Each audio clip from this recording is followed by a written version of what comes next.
Gold trusted gold buyers తాకట్టులో ఉన్న బంగారాన్ని విడిపించి ఈ రోజు ఉన్న మార్కెట్ ధరకే కొనబడును. మరిన్ని వివరాలకు సంప్రదించండి 77107720. భాగ్యనగరంలో గణేష్ నిమజ్జనాల సందడి షురు అయింది. నిన్నటి నుంచి కూడా ఇటు గణేష్ నిమజ్జనాల సందడి అనేది కొనసాగుతుంది. ప్రస్తుతం నేను ట్యాంక్ బండ్ దగ్గర ఉన్నాను. విజువల్స్లో చూసుకోవచ్చు, మొత్తం కూడా ట్యాంక్ బండ్ చుట్టూ కూడా క్రేన్స్ ఏర్పాటు చేశారు. ప్రతి సంవత్సరం కూడా 42 క్రేన్స్ని ఏర్పాటు చేశారు. ఈసారి కూడా 42 క్రేన్స్ని ఏర్పాటు చేశారు.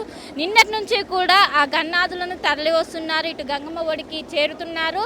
నిన్న 5వ రోజు కావడంతో పెద్ద ఎత్తున ఇటు ఇంకోవైపు సండే కూడా కలిసి రావడంతో పెద్ద ఎత్తున నిన్న ఇటు తీసుకొని నిన్నటి నుంచి కూడా నిమజ్జనాల ప్రక్రియ అనేది కొనసాగుతుంది. ఈ రోజు నుంచి సెప్టెంబర్ 6 వరకు కూడా ఈ నిమజ్జనం ప్రక్రియ కొనసాగుతూనే ఉంటుంది. ఇటు పెద్ద ఎత్తున ఇటు ట్యాంక్ బండ్ చుట్టూ పరిసర ప్రాంతాలు మొత్తం కూడా ఒక సందడి వాతావరణంతో నెలకొన్నది. ఎక్కడికక్కడ ఎంతో ఘనంగా గన్నాదుడు పూజలు అందుకొని అనంతరం ఇక్కడికి తీసుకొని వస్తున్నారు. ఇక్కడ తీసుకొని వచ్చి అటు గంగమ్మ ఒడికి చేర్చుతున్నారు. మనం విజువల్స్లో కూడా చూసుకోవచ్చు. మొత్తం కూడా గన్నాదులు తరలి వస్తున్నారు. తరలి వచ్చి పెద్ద ఎత్తున తీసుకొని వస్తున్న విజువల్స్ కూడా మనం చూసుకోవచ్చు. పెద్ద ఎత్తున ఇటు జరుగుతున్నారు. ప్రత్యేకమైనటువంటి ఏర్పాట్లు చేశారు. ఇటు క్రేన్ల దగ్గర కూడా ఎవరిని వినాయకు సంబంధించినటువంటి ఎవరిని కూడా లోపలికి ఓన్లీ ఇక్కడ ఉన్నటువంటి సిబ్బంది ఎవరైతే స్పెషల్గా క్రేన్కి సంబంధించినటువంటి సిబ్బంది ఎవరు ఉంటారో వాళ్ళు మాత్రమే వెళ్ళి వినాయకుల నిమజ్జనం అనేది కొనసాగుతుంది. దాదాపు 42 క్రేన్స్ వరకు కూడా ఏర్పాటు చేశారు. మొత్తం హుస్సేన్ సాగర్ చుట్టూ పరిసర ప్రాంతాలు మొత్తం కూడా ఇటు వినాయక నిమజ్జనాలతో మొత్తం కూడా కిక్కిరిసిపోయాయని చెప్పుకోవచ్చు. పెద్ద ఎత్తున తరలి వస్తున్నారు. నిన్నటి నుంచి కొనసాగుతుంది. నిన్నటి నుంచి సెప్టెంబర్ 6 వరకు కూడా జరగనున్నాయి. నిన్న చాలా వరకు కూడా ఇంట్లో గణపతులు పెట్టుకున్నారు. వాళ్ళందరూ కూడా నిన్న తీసుకొచ్చి నిమజ్జనాలు చేశారు. జనరల్గా పూజలు అందుకోవడం మొత్తం ఒక ఎత్తు అయితే నిమజ్జనం అనేది ఇంకో ఎత్తు. ఎంతో ఘనంగా పూజలు అందుకొని అంతే ఘనంగా ఇటు గంగమ్మ ఒడికి ఆ గణనాథులను చేర్చుతూ ఉంటారు. మనం విజువల్స్లో కూడా చూసుకోవచ్చు. గణనాథులను తీసుకొచ్చి మొత్తం క్రేన్లో పెడుతున్నారు. క్రేన్లో పెట్టిన అనంతరం మొత్తం కూడా క్రేన్ సహాయంతో వెంటనే ఇక్కడ ఉన్నటువంటి హుస్సేన్ సాగర్లో వాటిని గంగమ్మ ఒడికి చేర్చుతారు. ఇప్పటికే ఇక్కడ ఉన్నటువంటి అయితే సాగర్లో ఉన్నటువంటి చెత్త కావచ్చు వీటిని మొత్తం కూడా క్లియర్ చేశారు. క్లియర్ చేసి నిమజ్జనాల ప్రక్రియ అనేది ఈజీగా అయ్యేందుకు కూడా ప్రత్యేక ఏర్పాటు చేశారు. ఎక్కడికక్కడ పోలీస్ బందోబస్తు ఏర్పాటు చేశారు. క్రేన్ దగ్గర నిత్యం పోలీసుల పర్యవేక్షణ ఉంటుంది. ఎలాంటి అవాంఛనీయ ఘటన జరగకుండా ఎక్కడికక్కడ మొత్తం కూడా సెక్యూరిటీని ఏర్పాటు చేశారు. ఇంకోవైపు నిమజ్జనాల్లో ఎలాంటి అవాంఛనీయ ఘటన జరగకుండా ఎక్కడికక్కడ ఏర్పాటు చేసిన పరిస్థితులు కనిపిస్తున్నాయి. మొత్తం హుస్సేన్ సాగర్ చుట్టూ కూడా నలువైపులో మొత్తం క్రేన్స్ ఏర్పాటు చేశారు. 3వ రోజు నుంచి కూడా మనకు నిమజ్జనాల ప్రక్రియ అనేది కొనసాగుతుంది. కానీ నిన్న 5 రోజుల నుంచి కూడా ఎక్కువ మంది వస్తున్నారు. ఎక్కువ మంది తరలి వచ్చి మొత్తం హుస్సేన్ సాగర్లో ఎక్కడ చూసినా కూడా ఒకవైపు క్రేన్స్ సంబంధించినటువంటి మొత్తం కూడా ఒకవైపు నిమజ్జనాల ప్రక్రియ కొనసాగుతుంది. ఇంకోవైపు ఎక్కడికక్కడ వాటిని క్లియర్ చేస్తున్నారు. మనం విజువల్స్లో కూడా చూసుకోవచ్చు. మొత్తం వెహికల్స్తోనే అక్కడ ఉన్నటువంటి చెత్తను కావచ్చు వాటినన్నిటిని తీసేస్తే మొత్తం ఇప్పుడు జరిగేటువంటి వినాయకులకు ఎలాంటి ఇబ్బందులు తలెత్తకుండా మొత్తం నిమజ్జన ప్రక్రియ అనేది సజావుగా సాగేందుకు కూడా ఈ హుస్సేన్ సాగర్ చుట్టూ కూడా మొత్తం ఎక్కడికక్కడ పేరుకుపోయినటువంటి చెత్తను తీసేస్తున్నారు. పేరుకుపోయిన చెత్త తీసేయడం వల్ల వచ్చే వినాయకులకి నిమజ్జనం అనేది ఈజీగా ఎందుకు కూడా ప్రత్యేకమైనటువంటి చర్యలు చేపట్టారు. ఇటు వాటర్ బోర్డు అధికారులు కావచ్చు, అదేవిధంగా జీహెచ్ఎంసీ అధికారులు అన్ని శాఖలతో సమన్వయం చేసుకుంటూ ఎలాంటి ఇబ్బందులు తలెత్తకుండా భారీగా ఏర్పాటు చేశారు. ఇప్పటికీ హుస్సేన్ సాగర్ పెద్ద ఎత్తున ఇటు వినాయకులు చేరుకుంటున్నారు. దాదాపు ఈ 6 వరకు కూడా దాదాపు 40% వినాయకుల నిమజ్జనం జరుగుతూ ఉంటుంది. మిగతా 60% 6th రోజు జరుగుతుంది. ఆ రోజు బడా గణేష్ నిమజ్జనం జరుగుతూ ఉంటుంది. బడా గణేష్తో పాటు నగర వ్యాప్తంగా పేరున్నటువంటి ఒకవైపు బాలాపూర్ గణపతి కావచ్చు. ఈ విధంగా ఆరో రోజు జరుగుతుంది. దీనికి సంబంధించి కూడా ఎలాంటి ఇబ్బందులు కూడా తలెత్తకుండా అడుగడుగున పోలీస్ బందోబస్తు కూడా ఏర్పాటు చేశారు. మొత్తం మీద వినాయకుల నిమజ్జనం సందడి అనేది ప్రస్తుతం నగరంలో కొనసాగుతుంది. ఇటు పెద్ద ఎత్తున తరలి వస్తున్నారు. తరలి వచ్చి ఇండివిజువల్గా పెట్టుకున్నటువంటి గణపతులను నిన్ననే చాలా వరకు కూడా చేశారు. దాదాపు 30 నుండి 40% గణేషుల నిమజ్జనాలు కూడా పూర్తయిన పరిస్థితులు కనిపిస్తున్నాయి. మనం విజువల్స్లో కూడా చూసుకోవచ్చు. పెద్ద ఎత్తున తరలి వస్తున్నారు. వాటినన్నిటిని కూడా ఏదైతే క్రేన్లో పెట్టిన తర్వాత వాటిని లిఫ్ట్ చేసి అనంతరం అటు గంగమ్మ ఒడికి చేర్చుతారు. దాదాపు ఒకే విగ్రహాన్ని పరిమితం కాకుండా దాదాపు అందులో పట్టేటువంటి విగ్రహాలన్నీ కూడా అందులో పెడతారు. అందులో పెట్టి అనంతరం ఇటు గంగమ్మ ఒడికి తరలిస్తున్నారు. మొత్తం చుట్టూ కూడా హుస్సేన్ సాగర్ చుట్టూ కూడా క్రేన్స్ ఏర్పాటు చేశారు.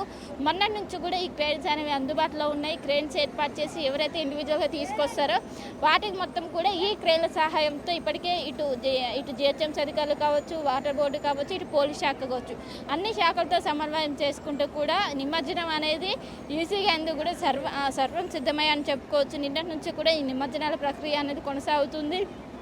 నిన్నటి నుండి కంటిన్యూషన్గా ఈ ప్రక్రియ కొనసాగుతూనే ఉన్నది. పెద్ద ఎత్తున తరలి వస్తున్నారు. ఆ గన్నాదులు మొత్తం కూడా ఇక్కడ ట్యాంక్ బండ్కి మొత్తం క్యూ కట్టారని చెప్పుకోవచ్చు. ఇంకోవైపు ఎలాంటి హుస్సేన్ సాగర్ చుట్టూ కూడా మొత్తం నిమజ్జనాల ప్రక్రియ అనేది ఈజీగా ఇంకోవైపు చిన్న ఏవైతే చిన్న గణపతులు ఉంటాయో వాటి కోసం ప్రత్యేకంగా బేబీ పాండ్స్ ఏర్పాటు చేశారు. ఏవైతే 4 నుండి 5 అడుగుల మేర ఉంటాయో వాటికి మాత్రం క్రేన్స్ ఉపయోగిస్తున్నారు. 5 అడుగుల లోపు ఉన్నటువంటి విగ్రహాలు ఏవైతే ఉంటాయో ఆ విగ్రహాలకు బేబీ పాండ్స్ ఏర్పాటు చేశారు. మనం విజువల్స్లో చూసుకోవచ్చు. ఆ గన్నాదులను లిఫ్ట్ చేస్తున్నారు. దాదాపు ఒక్కసారి 3 నుండి 4 గణపతులను వాళ్ళు మొత్తం లిఫ్ట్ చేసి అనంతరం గంగమ్మ ఒడికి చేర్చుతున్నారు. ఎలాంటి ఇబ్బందులు కాకుండా మొత్తం మీద చుట్టూ కూడా ఎవరైతే క్రేన్కు సంబంధించినటువంటి వాళ్ళు ఉంటారో వాళ్ళు మొత్తం గైడ్ చేస్తూ ఇక్కడ ఉన్నటువంటి ఎవరైతే ఎలాంటి పబ్లిక్ని అలౌ చేయకుండా ఆ క్రేన్ మీద వాళ్ళ వరకే ఉండి అనంతరం గంగమ్మ ఒడికి వాళ్ళు చేర్చనున్నారు. దాదాపు కొన్ని అడుగుల మేర ఇది లిఫ్ట్ చేసి అనంతరం గంగమ్మ ఒడిలో చేర్చుతున్నారు. మనం విజువల్స్లో కూడా చూసుకోవచ్చు. పెద్ద ఎత్తున ఆ గన్నాదులను గంగమ్మ ఒడికి తరలిస్తున్నటువంటి విజువల్స్. నిన్న 5వ రోజు కావడంతో పెద్ద ఎత్తున వచ్చారు. పెద్ద ఎత్తున గణేష్ నిమజ్జనాల ప్రక్రియ అనేది కొనసాగుతూనే ఉన్నది.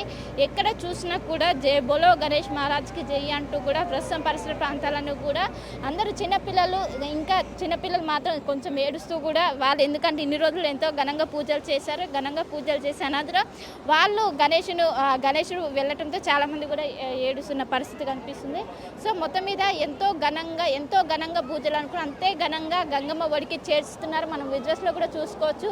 ఆ గణేష్ నిమజ్జనాల ప్రక్రియ అనేది మొత్తం గణేష్లని హుస్సేన్ సాగర్లోకి లిఫ్ట్ చేస్తున్నటువంటి దృశ్యాలు మనం చూసుకోవచ్చు. మొత్తం మీద ఎలాంటివి కాకుండా మొత్తం ఎక్కడికక్కడికి రోప్స్ ఏర్పాటు చేశారు. రోప్స్ ఏర్పాటు చేసి మొత్తం ఎవరిని కూడా అలో చేయకుండా ఎవరైతే వాళ్ళకి సంబంధించినటువంటి సిబ్బంది ఉంటారో వాళ్ళు మాత్రం వెళ్ళి అక్కడ హుస్సేన్ సాగర్లో గణేష్ నిమజ్జనాల ప్రక్రియ అనేది కొనసాగుతున్నది. మొత్తం మీద ఎంతో ఘనంగా జరుగుతుంది. నిన్నటి నుంచి కూడా పెద్ద ఎత్తున తల్లి వస్తున్న నగరం నుంచి కూడా ఎవరైతే ఇంట్లో పెట్టుకున్నటువంటి ఇండివిజువల్గా ఉంటారో వాళ్ళు మాత్రం నిన్నటి నుంచి ఇక్కడికి తీసుకొస్తున్నారు. 5 రోజుల పూజలు 5 రోజుల పాటు ఎంతో ఘనంగా పూజలు చేసి అనంతరం గంగమ్మ ఒడికి చేర్చున్న దృశ్యాలను కూడా మనము విజువల్స్లో చూసుకోవచ్చు. ఎంతో ఘనంగా అంతే ఘనంగా ఇక్కడ నిమజ్జన ప్రక్రియ కూడా కొనసాగుతుంది. ఇప్పటికే ఆ గణేష్ మొత్తం కూడా అక్కడ చేరుకున్నది. అనంతరం అవన్నీ కూడా అక్కడ వాళ్ళు ఎంతో ఇలాంటివి కాకుండా కూడా వాళ్ళు చేతిలో నుండి తీసే ఆ విగ్రహాలు అనేవి ఇక్కడ వేస్తున్నారు. మనం విజువల్స్లో కూడా చూసుకోవచ్చు. మొత్తం ఎక్కడికక్కడ గణేష్ నిమజ్జనాలు ఎంతో సాఫీగా జరుగుతున్నాయి. ఆ ప్రక్రియకు సంబంధించి మొత్తం వాళ్ళు అక్కడికి ఏదైతే వాటర్ దగ్గరికి చేరుకున్న తర్వాత ఆ గణేష్లను వాళ్ళ చేతుల మీదుగా తీసుకెళ్ళి లోపలికి వేస్తున్నటువంటి దృశ్యాలను కూడా మనం చూసుకోవచ్చు. ఎంతో ఘనంగా ఈ గణేష్ నిమజ్జనాల ప్రక్రియ అనేది కొనసాగుతుంది. 6వ తారీఖు వరకు కూడా ఈ విధంగానే అంటే శనివారం వరకు కూడా ఈ గణేష్ నిమజ్జనాల ప్రక్రియ అనేది కొనసాగుతుంది. మొత్తం ఎప్పటికప్పుడు ఇవే విగ్రహాలు చేసిన అనంతరమే విగ్రహాలు లోపల వేసిన అనంతరమే వాటిని క్లియర్ చేసేందుకు కూడా చెత్త మొత్తం కూడా గణేష్ చుట్టూ ఉన్నటువంటి ఏవైతే పువ్వులు కావచ్చు అదేవిధంగా కొబ్బరికాయలు వీటిని క్లియర్ చేసేందుకు కూడా మిషన్ల సహాయంతో ఎక్కడికక్కడ క్లియర్ చేసి ఇటు ఒడ్డుకు వాటిని మొత్తం కూడా చేర్చి నిమజ్జన ప్రక్రియ అనేది ఈజీగా అయ్యేందుకు అన్ని ఏర్పాట్లు కూడా చేస్తున్నారు. దాదాపు ఒక్కసారి లిఫ్ట్ చేసినప్పుడు ఒక 5 నుండి 10 నిమిషాల టైం పడుతుంది. మనం విజువల్స్లో కూడా చూసుకోవచ్చు. మొత్తం గణేష్ నిమజ్జనాల ప్రక్రియ అనేది కొనసాగుతున్నది. విజువల్స్లో కూడా చూసుకోవచ్చు. పెద్ద ఎత్తున చేస్తున్నారు. మొత్తం మీద 5 నుండి 10 అడుగుల ఎత్తులో ఉన్నటువంటి విగ్రహాలకు మాత్రం క్రేన్ వాడుతున్నారు. 5 అడుగుల లోపు ఉన్నటువంటి విగ్రహాలకు ఇక్కడ ఏదైతే హుస్సేన్ సాగర్లో బేబీ పాండ్స్ ఏర్పాటు చేశారు. బేబీ పాండ్ల నుండి అటు విగ్రహాల నిమజ్జనం అనేది కొనసాగుతుంది. సో మొత్తం మీద నిన్నటి నుంచి ఇక్కడ నిమజ్జన ప్రక్రియ కొనసాగుతుంది. హుస్సేన్ సాగర్ చుట్టూ కూడా 42 క్రేన్స్ ఏర్పాటు చేశారు. ఎంతో ఘనంగా పూజలు అందుకున్నటువంటి ఆ గణనాథుడు గంగమ్మ ఒడికి చేరుతున్నారు. భారీగా ఏర్పాటు చేశారు. ఎలాంటి అవాంఛనీయ ఘటన జరగకుండా అన్ని శాఖలతో సమన్వయం చేసుకుంటూ ఎంతో ఘనంగా పూజలు అందుకున్నటువంటి ఆ గణనాథుడు అంతే ఘనంగా అటు గంగమ్మ ఒడికి చేరుతున్నటువంటి దృశ్యాలు మనకు ఓవరాల్గా కనిపిస్తున్నాయి. వెనుతో కలిసి శిల్ప ఆర్ట్వే హైదరాబాద్. తెలుగులో న్యూస్ కి ఫాస్టెస్ట్ యాప్ ఇప్పుడు టోటలీ న్యూ అవతార్లో జస్ట్ 5 సెకండ్స్ లో కంప్లీట్ న్యూస్. సోషల్ మీడియాలో ట్రెండ్స్ కి one stop solution. Live TV app voice search option తో ఇప్పుడే డౌన్లోడ్ చేయండి లేదా అప్డేట్ అయిపోండి. యాప్ లింక్ డిస్క్రిప్షన్ లో ఉంది.